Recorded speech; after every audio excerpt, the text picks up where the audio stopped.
Rebeca have done for humanity and the service they deliver. I've seen their growth, and I've been growing with them, with the two of them, and I've been learning what they have been learning. And that has been one of the greatest gifts in my life, to see how they grow so much and what they have delivered to me too. And okay, so there were so many questions. I wanted to say that first. So I'll go as I remember them. But how was it for me to growing up with Rebeca and everything she does for kids and for parents? It was a wonderful journey. I still remember, and I was very young. Maybe, I think I was 5 years old. The difference when she started doing the work and before she did the work.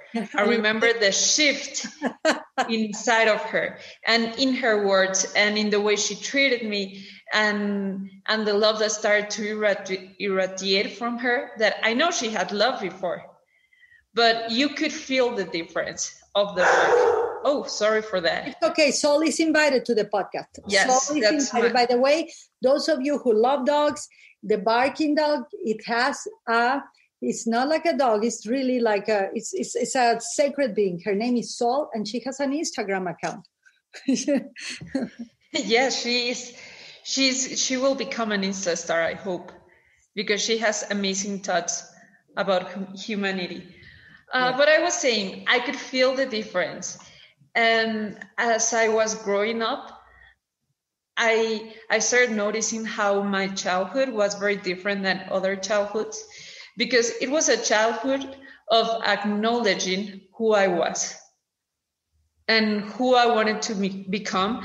And one of the best things that I have from that childhood was naming, which I got it from the two of you. But my mom was always there. Name everything that you feel, everything, everywhere that you are going, name it. And the recognition of who I am, and noticing that I'm not only light, but I'm also darkness. That's one of the best things that a parent can give you. And she gave it to me. Sophie, I'm going to tell you this is one of the most powerful things I've heard throughout my life. And if you ever get to see the recording on video of this, Rebe and I are crying. It's like I'm keeping my tears like this. But what you just said, Sophie, I just want to highlight this because this is powerful for everyone listening. Parents, in relationships, in business. You grew up and you said the most powerful for you was that you were acknowledged for who you were.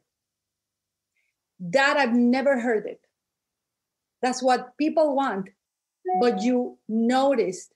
And I found it really cool that you told the truth. Like, I think I can bring my kids and they will say, when I bring them into the podcast, they'll say the before and after of doing the work. That's very powerful. But that, I think, is going to bring a lot of healing to people that are willing to listen to the podcast right now, that to get acknowledged. And I love that you said, in both my darkness and my light, Tim Grover would be proud. You know Tim Grover. We all trained with him in Down and Dirty, his program Power. By the way, those of you who don't know Tim Grover, he was a trainer of Michael Jordan and Kobe Bryant and of Rebeca, of Sofía, and me in one program. We all went as a team. Some of us came out as a team. Some of us just said farewell as good citizens of humanity. But this is so powerful, Sophie, that I wanted to highlight it because it can easily be dismissed. And this is what humanity needs right now. What teenagers, what children, acknowledging, see me and name it. The feelings, who I am, the darkness, the light. So continue, Sophie. I just wanted to highlight this because it's very powerful.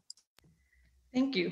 And when I started doing this work, well, I grew up doing this work. For me, it was normal. And most of it because I was homeschooling. But when I stopped homeschooling and went back to school and realized how my friends had their relationship with their parents, I started noticing the difference. There was something different in those relationships. And then they started asking me about this relationship I had. and about how I live my life. And this really helped me to look at both sides of the situation and notice that she was really making a difference with me and with the world and with the people she worked with. I can understand why the movement La Paz Inicia en Casa, the peace begins at home, didn't work, and now we're moving to the peace begins with you or within you, La Paz Inicia en Ti, because I feel like searching for peace is something that never ends. You have to do it your entire life until it becomes a lifestyle. So if you go into La Paz Inicia en Casa, the peace begins at home, you can make it a lifestyle. You make it as part of your home rules, but then when you go out of your home, it doesn't work anymore. Sophie, I'm going to have, there's a podcast that I love. And I love, I was able to be coached by him in a group of people called Arete that I used to be there. I'm not there anymore, but his name is Ed Milet. And I'm going to channel some of his words right now. This has to be one of the most powerful. He always says it in his podcast because every time he has such incredible guests, I feel that right now with you. This has to be one of the most powerful truths I've heard. You just said, Sophie, it's a daily work. It's not that you achieve it. You got to keep doing it. You got to keep digging on it. This is nectar for my soul. This is what turns futures into sovereignty. This is what brings the future hope. That just the pursuing, the doing the work, the process of it, with having that end goal as peace, and always striving to become better every moment in your words, in your actions, in your feelings, in your core values, to really be a more peaceful citizen of humanity. I mean, this is so powerful, Sophie, what you are sharing. And I love your perspective because remind me your age. I keep asking you every year the same thing. I'm 25. I turned 25 5 days ago. 5 years ago, that would be quick future. 5 days ago. So happy birthday to Sophie.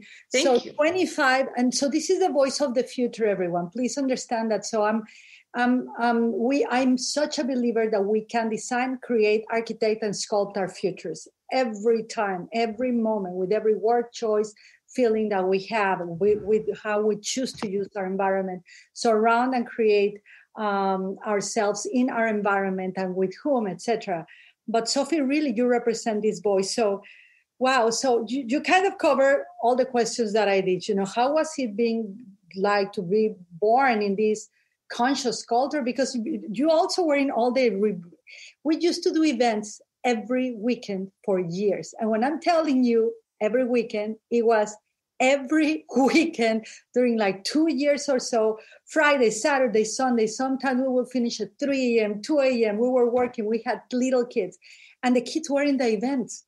You had the opportunity to be with Alan Cohen, Chick Mormon, the 4 agreements, because we have a nonprofit organization, everyone, which Rebeca is part of. I founded a nonprofit organization. We are in that organization called Mastery Life.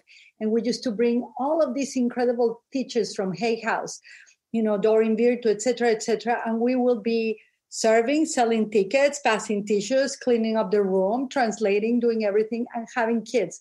We had our kids really little, and you were there. So you grew up, this was a normal world. I love what you said, that you noticed the difference. My daughter tells me always, it was one of her challenges before, that it was like so different, like, Mom, I'm here talking about you choose. And they're like, what is that? Some people didn't relate to that. But now in her older years, she's like, thank God I was homeschooled. Thank God it's a world of choices. Right now you see that. So, and then you spoke about peace begins with you. So what's your vision, Sophie, right now in relationships of parents, in the way also children need? Is there anything, let me ask you this just came to my heart. How do you think, just like parents, I think that's the movement Rebeca has done beautifully over the years, of parents healing themselves, doing the work for themselves to be able to grow sovereign children and responsible children. But how about how those children need to treat parents? What do you think? Let's turn it around right now. Obviously with this foundation that you have, right? Yes. Your mother has earned the right for respect. People, and this is from family constellations, everybody. When a parent or a mother is abusive to the child, it just doesn't respect the children, no matter what, you lose the right as a parent for the respect of your children. You simply, as a human, if you treat others, in a certain way, you will earn the right to be treated the same. It's the golden rule. So tell me a little bit about that, Sofía, and then your vision and message for the future of peace. Yes, I think that children and teenagers, they are still learning how to be human. Mm-hmm. They are a human being, but they're in a learning process.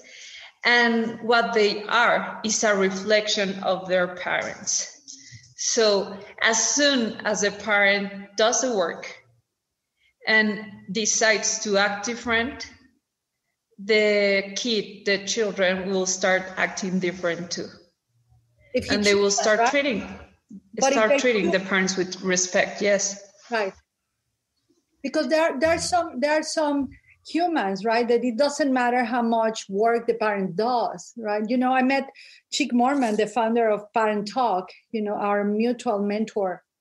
I was privileged to bring him for the first time to Mexico. So that's how, and then pass it on. And Rebecca just took Latin America through storm. But I met him through something really powerful. I was training with him live in Austin, Texas. It was my first trip that I took, and that I left my children. I was miserable. I'm going to tell you, I was miserable. I was feeling like the worst mother for going to invest in myself back then. Not anymore. Now I understand that was a great investment on me and my children. But back then I felt like I was the worst mother for going to train myself into being a better parent. Doesn't make sense. But he said something so powerful. Being the creator of Parent Talk, being the author of so many incredible books that have changed thousands, millions of lives now all over the world. And his daughter had just died. It was, an overdose of drugs. And he said, no matter how much we work, right, on ourselves, or we try to deliver the best, they're humans. They still have a choice. So because you are an incredible example, Sophie, how you treat your mother, also in business, how you respect her. So you could have made a different choice, but you chose respect. Why? It just felt right. That's right. That's it. It just feels right. Yes. That's being a good human. Hi, Sophie. So what do you have to say now, just to close the podcast? And I know you and your mother are always working together. What do you have to say? Well, before that, tell me, I know that you have a program right now with your mom, right? Evolution, something called Evolution, or is that done? Yes, a basic kit for evolution. Tell me a little bit about that program. This is incredible, everybody. Get inspired. This is mother and daughter. They have found a way. I witness them because I work with them. So I have WhatsApps with them. Well, not anymore WhatsApp, because sometimes WhatsApp doesn't work. But when we have meetings and everything, they treat each other with the respect of business. When they are in the role of mother-daughter, is mother-daughter. You'll see Sofía calling her Rebeca when we're in a meeting. And I'm training myself to tell Sophie, let's speak to Rebecca instead of let's talk to your mom, right? But they work a lot. They build businesses together. They support one another, and they don't lose their roles, which is very important, the respect for each other. So tell us about the program that you guys are teaching right now. So when this situation of the pandemic started, we started noticing a lot of people going into anxiety or not knowing what to do. But instead of that, Rebeca, myself, and our other business partner and friend, Annie, you can put her name because she's in our team too. Yes, her name is Ana Garrido. We started noticing that we were happy and we were at peace ourselves. So, and that noise you can hear is Sol. My dog, she's here in the podcast. She's welcome to the podcast. So it's no longer 3 of us, it's 4 of us.